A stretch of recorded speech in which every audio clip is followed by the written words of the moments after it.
Okay. A 2021 study led by Adam McCann called States with the Best and Worst Dental Health, published on Wallet Hub's website, found that Mississippi was the state with the poorest dental health. Poor dental health is linked to respiratory disease, cardiovascular disease, and even diabetes. After researching the effects of poor dental health and how to maintain good dental hygiene, I found the best way to protect you from preventable diseases that come from poor dental health. During my speech, I'll explain what poor dental hygiene leads to, and I'll explain how to develop good habits and what steps to take to maintain your good dental hygiene. I'll persuade you to improve your dental hygiene, which will in turn improve your quality of health. There are many preventable consequences of dental hygiene, of poor dental hygiene.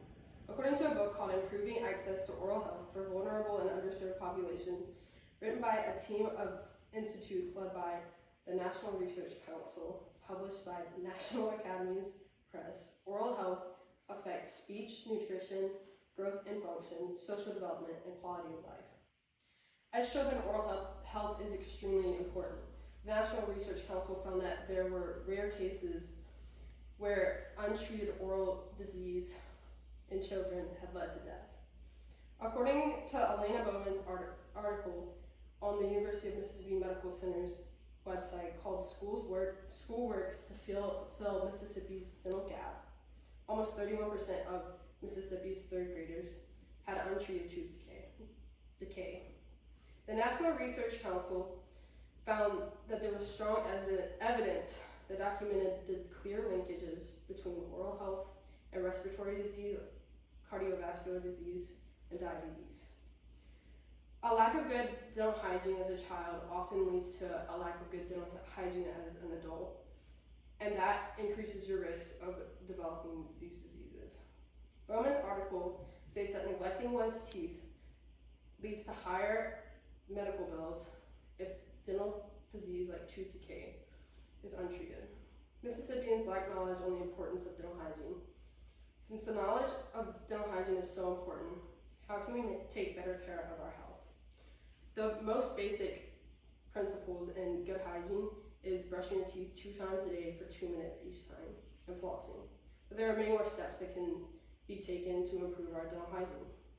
Regular dental checkups and cleanings are extremely important because there are many abnormalities that can be caught by dentists. According to Melinda Beck's article, If Your Teeth Could Talk, published by Wall Street Journal, some of the earliest signs of diabetes, cancer, pregnancy, immune disorder, hormone imbalances, and the earliest and drug issues show up in the gums, teeth, and tongue, sometimes long before a patient knows anything is wrong. The next step you can take is by getting dental sealants. Dental sealants are extremely important in preventing tooth decay in the pits and fissures of your teeth, which is where tooth decay most commonly happens. According to the National Research Council, low-income children who are most likely to have dental caries are the least likely to receive dental sealants. The next step you can take is including fluoride in your regular habits. That could be drinking fluorinated water, using fluorinated toothpaste, or using fluorinated mouthwash. Fluoride reduces the risk of tooth decay. It also works through a variety of mechanisms, including incorporating into enamel before teeth erupt, inhibiting demineralization and enhancing remineralization of teeth, and inhibiting bacterial activity in dental plaque. The next step you can take is nutrition. Moderating the amount of dietary carbohydrates, sugar-rich foods and drinks, and carbonated beverages is really important because they are implicated in the formation of dental caries.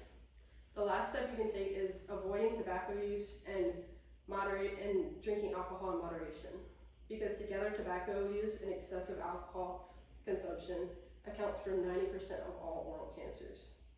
If these recommendations are instilled in your everyday life, your risk of dental disease linked to poor dental hygiene is extremely decreased. This is observed in Lori S. Wilson and Mark H. Murphy's article, Out of the Mouth of Babes, how the implementation of an oral hygiene program led to the decrease of dental disease at a juvenile justice correction center, published by Corrections Today. In this Juvenile Correction Center, 65% of the residents had seen a dentist in the past 6 months, and 35% hadn't seen a dentist in 2 years. The program taught the residents the importance of how oral health and hygiene is, and how oral health is a reflection of your overall health. They changed their normal correctional settings, and they got the residents to get 6-month checkups every year. In their first appointment, they got dental sealants and they got applied fluoride varnish on all the surfaces of their teeth. The residents also received 2 preventative appointments, which included cleanings, replacing sealants, a fluoride varnish, and if any cavities were found, they got the opportunity to schedule another appointment for treatment. They provided residents with a toothbrush, floss, fluoridated toothpaste, and oral hygiene instructions. The article states that the implementations of this oral hygiene program, with its many facets of continuity of care, has contributed greatly to the goal of eradicating dental disease in this closed, monitored environment. In the environment, new tooth decay, calculus buildup, gum disease, and gingivitis decreased tremendously due to the implementations of this program. Knowledge of good dental hygiene and regular checkups and cleanings was an extreme increase in this program, showed an extreme increase in dental health. Now that you know how to maintain good dental health and hygiene, I hope that you will take action to improve your dental health. Brush your teeth, floss, schedule regular 6-month appointments, get dental sealants, use fluoride, eat healthy, avoid tobacco use, and drink alcohol in moderation. Lack of good dental hygiene is a huge problem in Mississippi, but by developing healthy habits, we can avoid some of the diseases linked to poor dental hygiene. We must start making changes now so that we can have a pretty smile even when we are old.